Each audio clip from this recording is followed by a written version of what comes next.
Assalamualaikum warahmatullahi wabarakatuh. Perkenalkan, nama saya Zanula Ramadhan Rianto dengan NIM G00252222 dari kelompok B4. Jadi di sini saya akan menjelaskan terkait dengan laporan anatomi blok 2.2. Kita mulai dari laporan yang pertama. Jadi di sini ada kasus saat kegiatan bermain, Rusdi, seorang anak laki-laki usia 4 tahun, tiba-tiba berhenti beralih karena sesak nafas. Dengan bibir dan ujung jari tampak kebiruan. Rusdi kemudian berjongkok beberapa saat hingga kondisinya membaik. Ibunya menyampaikan bahwa sejak bayi, anak sering mengalami kebiruan terutama saat menangis atau lelah, dan pernah didiagnosis dengan tetralogy of Fallot. Untuk soal yang pertama, jelaskan sirkulasi fetal atau fetal circulation. Jadi bisa dilihat pada gambar itu sudah ada struktur untuk sirkulasinya. Jadi yang pertama dari plasenta itu dia akan menuju ke vena umbilicalis yang mengandung oksigen atau O2, lalu dia menuju ke ductus venosus, lalu menuju ke vena porta, lalu menuju ke vena cava inferior, lalu menuju ke atrium dextra, lalu ke foramen oval, sepertiga ke ventriculus cordis dexter mengalirkan darah ke pulmonal, lalu menuju ke atrium sinistra, lalu menuju ke ventriculus cordis sinister, lalu menuju ke aorta, lalu ke sistemik seluruh tubuh, lalu kembali ke cor melalui vena cava superior et inferior, lalu menuju ke atrium dextra, lalu ke ventriculus cordis dexter, lalu sebelum ke trunkus pulmonal masuk ke ductus arteriosus yang mengandung karbon dioksida, lalu ke aorta descendens, lalu ke arteri iliaca communis, lalu ke arteri umbilicalis, lalu berakhir lagi ke plasenta.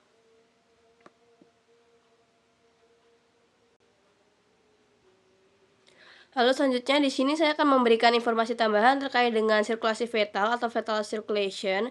Jadi sirkulasi fetal ini berbeda dengan sirkulasi pasca kelahiran karena terdapat pembuluh umbilicales, ductus venosus, ductus arteriosus, dan foramen oval. Nah, darah yang miskin akan oksigen pada fetus akan mencapai plasenta melalui arteri umbilicales sebagai cabang dari arteri iliaca interna. Nah, dari sini darah ini akan mengalir kembali ke fetus setelah mendapat oksigenasi melalui vena umbilicalis dan bersirkulasi ke hati melalui ductus venosus atau aranti. Nah, karena tahanan aliran DHT cenderung tinggi. Lalu melalui katup pada persimpangan vena cava inferior, aliran darah ini akan melewati foramen oval menuju ke atrium kiri, sehingga darah kaya oksigen mengalir melewati rute terpendek menuju organ. Darah dari vena cava superior masuk ke ventrikel kanan, kemudian dialirkan melewati ductus arteriosus atau putali. Nah, sebagai pembuluh lintas runtus pulmonalis menuju aorta, sehingga melingkari sirkulasi paru yang masih tidak berfungsi. Lalu soal yang kedua, jelaskan salah satu gangguan akibat gagalnya penutupan struktur fetal setelah lahir. Jadi salah satu gangguannya itu ada patent ductus arteriosus. Jadi dia tuh gagalnya perkembangan ductus arteriosus menjadi ligamentum arteriosum. Untuk penjelasan detailnya, jadi saat masih di dalam kandungan, paru-paru janin itu kan belum berfungsi untuk bernafas karena oksigen itu didapat dari ibu melalui plasenta. Jadi karena itu, janin itu memiliki saluran khusus bernama ductus arteriosus yang mengalihkan darah agar tidak perlu melewati paru-paru. Nah, kenapa gangguan ini tuh bisa terjadi? Jadi normalnya itu sesaat setelah bayi lahir dan mulai bernapas sendiri, saluran ini tuh akan menutup secara otomatis. Nah, dia tuh biasanya tuh di rentang 24 sampai 72 jam pertama. Nah, karena adanya perubahan tekanan dan kadar oksigen.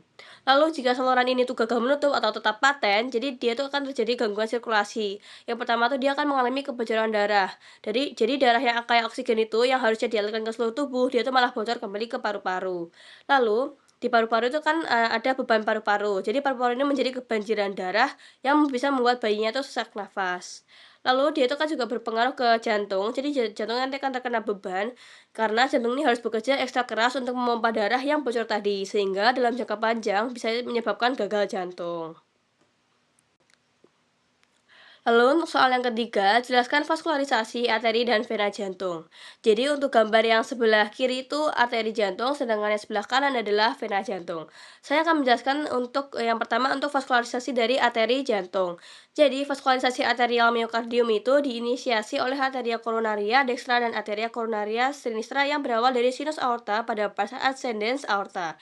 Jadi, arteri coronaria sinistra ini mempercabangkan ramus interventricularis anterior atau LAD yang berjalan di dalam sulur sulcus interventricularis anterior untuk menyuplai aspek anterior ventriculus sinister, serta ramus circumflexus yang melingkari margo obtusus untuk mendarahi atrium sinister dan dinding lateral ventriculus sinister. Sementara itu, arteri coronaria dextra melintasi sulcus coronarius dan memberikan ramus marginalis dexter serta biasanya berlanjut menjadi ramus interventricularis posterior atau PDA.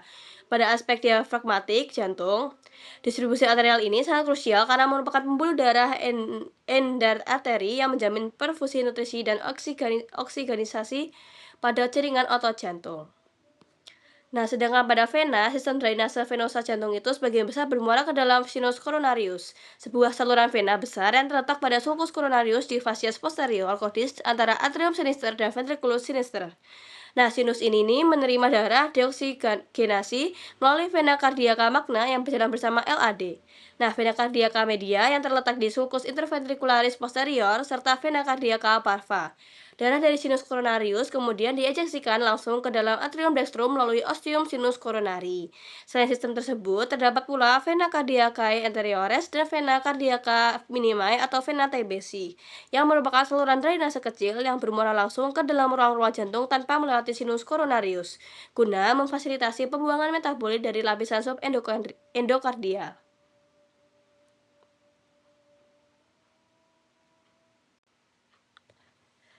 Lalu kita lanjut untuk laporan yang kedua. Di sini ada kasus saat musim hujan, Badi mengeluhkan hidung tersumbat yang berlangsung beberapa hari, disertai nyeri pada daerah pipi yang memberat saat menunduk.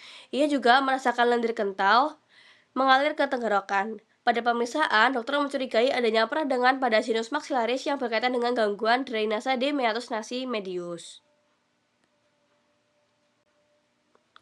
Lalu untuk soal yang pertama, di sini kita disuruh untuk menjelaskan sinus-sinus paranasal yang terdapat pada hidung beserta fungsinya. Jadi bisa dilihat pada gambar terlebih dahulu. Jadi sinus paranasal itu terdiri dari beberapa bagian.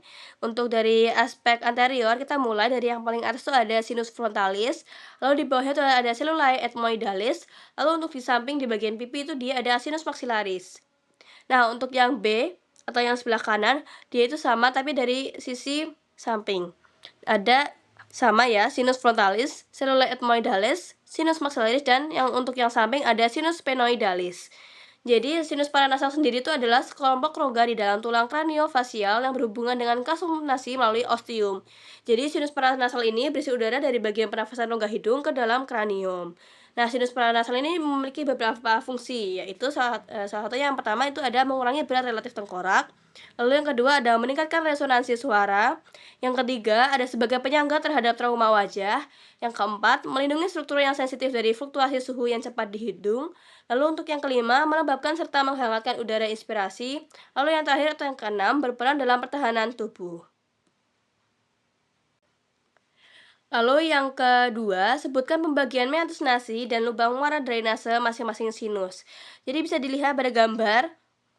Dilihat untuk bagian-bagian meatus nasinya, yang pertama yang paling atas itu ada recessus sphenoethmoidalis. Lalu yang di bawahnya itu ada meatus nasi superior, lalu yang tengahnya itu ada meatus nasi media, lalu yang bawah yaitu ada meatus nasi inferior. Nah, di dekat meatus nasi inferior dia itu ada inferior concha. Lalu yang di atas dia itu ada superior concha, lalu yang di belakang bagian tengah itu ada middle concha. Nah, di sini saya akan menjelaskan untuk satu persatu bagian dari meatus nasinya secara detail.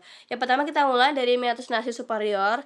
Dia itu terletak di bawah concha superior. Nah, area ini merupakan bagian yang paling kecil dan terletak paling atas. Bisa dilihat pada gambar ya.